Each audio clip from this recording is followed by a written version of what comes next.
Well, good evening, everybody. We feel very relieved tonight. The Democrat shutdown is finally over, thanks to House and Senate Republicans who stood together to get the job done.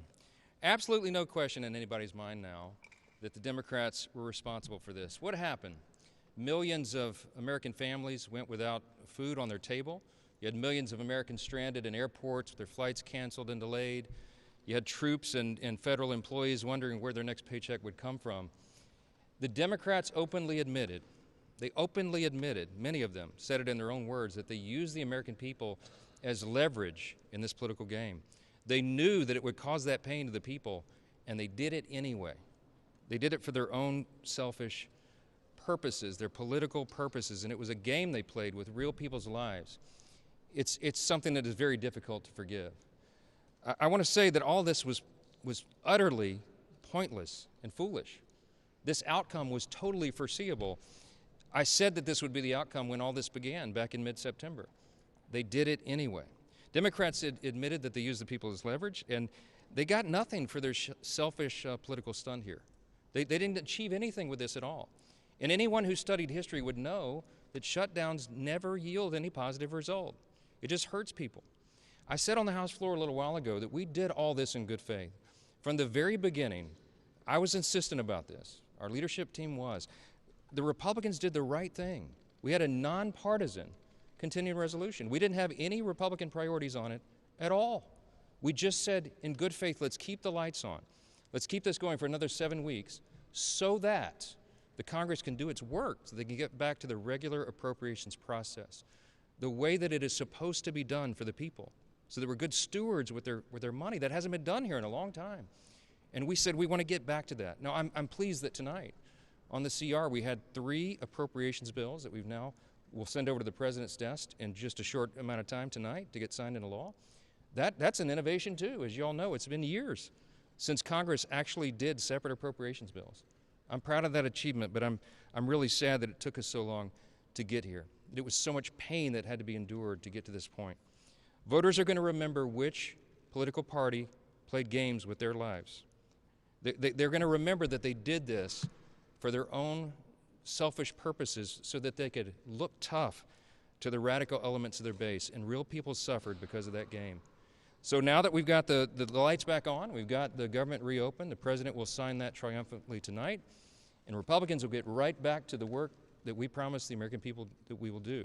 We're going to deliver for the American people, as we have been doing. And I'll leave you with this thought. There's a split screen in America right now. There's a split screen. On one side of the screen, you have President Trump and the Republican majorities in the Congress and the Senate and the House doing the work for the American people. Look what we've achieved in the first 10 months of this year. You can make an argument that it's the most productive season for a new Congress and a new presidency, a new administration, at least in the modern era, maybe of all time. Just in this short amount of months, we got the border secured. We fulfilled that promise. We are working on the crime crisis around the country. We have new trade agreements. We have a return to American energy dominance. We have cut taxes, the largest tax cut in U.S. history in a literal sense. We're cutting regulations. We're ending fraud, waste, and abuse out of government. We're shoring up the safety net programs like Medicaid so that it's there for the people that desperately need it, and it is not being abused by illegal aliens and by young able-bodied men who are not eligible to receive that. We are doing all this good work. The President, meanwhile, is using his authority to change the world, literally. He has ended 8 wars around the globe. All of this is happening on the Republican side and so much more. That's on one side of the screen, and on the other is the Democrat Party. And what have they done? What do they have to show for the last 10 months of government here? They shut the government down. They voted 15 times to close the government and exact that pain on everyone. We can never forget that. They haven't achieved anything beyond that except pushing ICE officers around and really spurring on political violence. So I want to say that there's a reason the Democrats are in disarray right now. There's a reason they don't have an identified leader of their party. There's a reason that their favorability, even amongst those in their own party, is at lowest of all time. They don't have a platform, a principle they can defend. They don't have a leader, except for Mondami, who's the new mayor of New York City and leading the party into Marxism and socialism. I think everybody should consider that split screen. I think you should look at it truthfully and honestly and objectively. And I think you can evaluate for yourself which party's working for the people. We're anxious to get that done, to work on health care and affordability and all the issues to continue doing what we've done. And we look forward to rolling that out for you in the next several days. A few questions, yes? You said earlier that you would repeal that FBI provision that's in the bill right now. Do you have assurances from Leader Thune that he will bring it up in the Senate?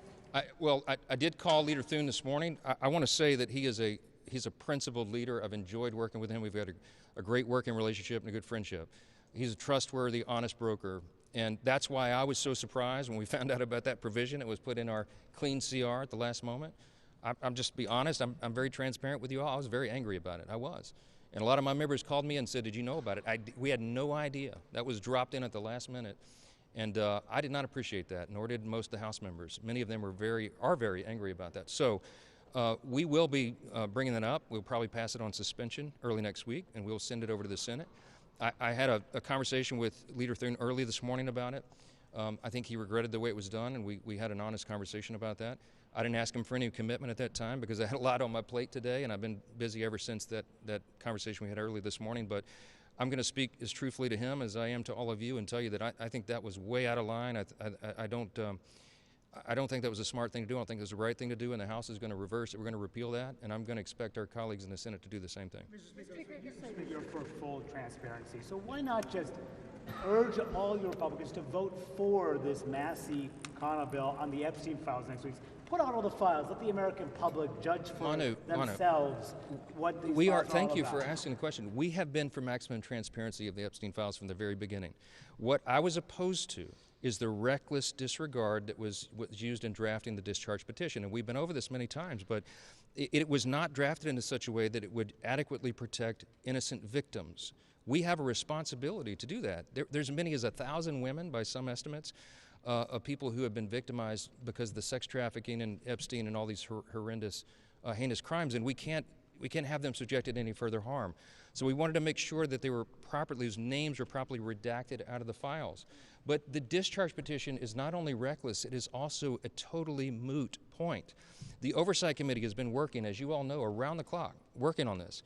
And you have some of the toughest members of Congress on the Republican and Democrat side who are working in bipartisan fashion to go through and release those files. As we stand here tonight, I think we're up to over 50,000 pages of records that are out in the open. You can go online tonight if you're at home and go through it yourself. And the Epstein estate files thus far has been the biggest tranche of important information. We found that outside of the scope of the discharge petition because it was never even anticipated or included in the discharge. The Oversight Committee, well, let me finish. The Oversight Committee has been digging into that, and some of the most valuable information was in the estate files. It includes Jeffrey Epstein's own personal logs, his travel logs, his financial ledgers, his daily calendar. All this is now out in the public, and more is to come. Chairman Comer of the Oversight Committee has done an extraordinary job. You have, again, some of the most notable members in Congress working on that around the clock, and they will continue to have full disclosure. I want to say this tonight, and I think this is a shame to a lot of the Hill Press Corps. I'm not going to name any of you by name, but I haven't seen many stories written yet about the fact that we put the discharge up for unanimous consent on the floor tonight. The Republicans, the Speaker, and the Republicans asked for unanimous consent to just go ahead and pass the discharge because I think it's a moot point. The Democrats objected to the unanimous consent. Nobody's written a story about that. That's stunning to me. How can you miss that? If it was about transparency, if it was about full disclosure, there's two questions you should ask every Democrat in the House and Senate. Why didn't you bring this up during the 4 years of the Biden administration when the Biden DOJ had all these records the entire time? Nobody ever said a word about it. They didn't care. Now it's the biggest thing in the world. Didn't matter at all when Joe Biden had the files. And secondly, if they're for transparency and they really want all this to be out and there's such this urgency, then why did they vote down the unanimous consent to pass the discharge petition tonight? I can't answer that question, but they should. And every one of you should ask them about it. Yes. Thank you.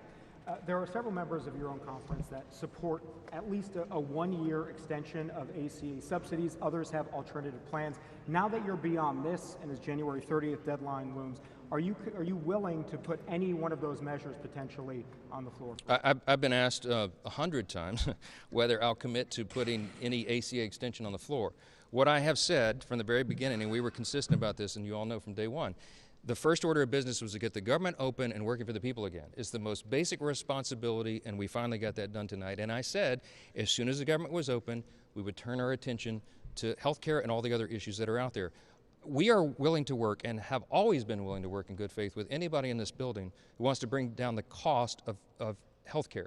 The Unaffordable Care Act, the ACA, did exactly the opposite of what they promised it. When the Democrats passed their health care law back in 2010, you all remember, the average American would have their premiums reduced by $2,500. They swore to you, and that was not true. And I think the people that drew it up knew it was not true in the very beginning. It was a lie. The people that were the architects of Obamacare, of the ACA, wanted single payer. They designed a system that they knew, they had to know, because they're really intelligent folks, was going to implode on itself. They knew that it was not sustainable. And what has happened since that time, and we're going to be going through this in great detail next week, get ready. We're going to take you through a timeline of who destroyed American health care. And I'll give you a hint. It didn't have anything to do with the Republican Party. It was the Democrats. They're the ones that gave you the Unaffordable Care Act. They're the ones that have been trying to subsidize it and prop it up and add to it ever since. We're the ones that have been trying to fix it. The Republican Party has. What has happened since the Democrats wrecked American health care is that your premiums have gone up by some cases 60%, in some cases more. And it's going to go up further.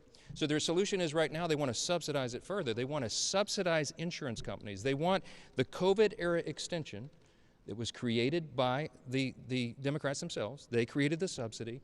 They're the ones that put the expiration date of December 31 of 2025 on that. They knew it wasn't going to be permanent because it was a boondoggle. And now they're trying to claim it's Republicans' fault?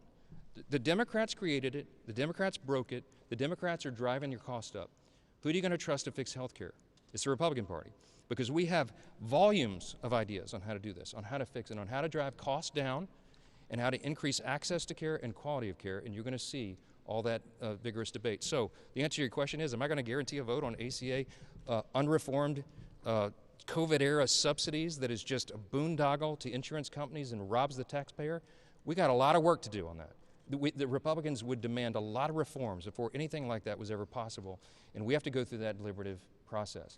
We have currently 433 members of the House of Representatives. There's a lot of opinions in this building, and on our side, certainly a lot of opinions on how to fix health care and make it more affordable. I have to allow that process to play out. I'll leave you with this. The biggest objection that I had to Chuck Schumer and Hakeem Jeffries, who were playing political games with people's lives when they shut the government down, was Chuck Schumer came out and said the quiet part out loud.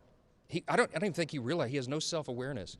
But he came and cried to all of you that I would not agree to go into a back room and make a four corners agreement on these issues. That just he and I and Hakeem Jeffries and Leader Thune would go in a room and make this decision for the entire population of America and block out all of our colleagues as if they had no voice in it. That is why Washington is broken. That's why Congress hasn't worked well for people. That's why they don't have a lot of faith in what goes on here. And I'm committed to trying to restore that faith. And one way we do that is we get back to regular order, and we allow all the duly elected members of this body to have their voices heard. I'm not playing games, and Chuck Schumer, I'm not going in a back room with you and making a four corners deal on anything. And I hope you understand that. Thank you all. We got the government open. Let's celebrate tonight. Who supported the package tonight, sir? They did the right thing.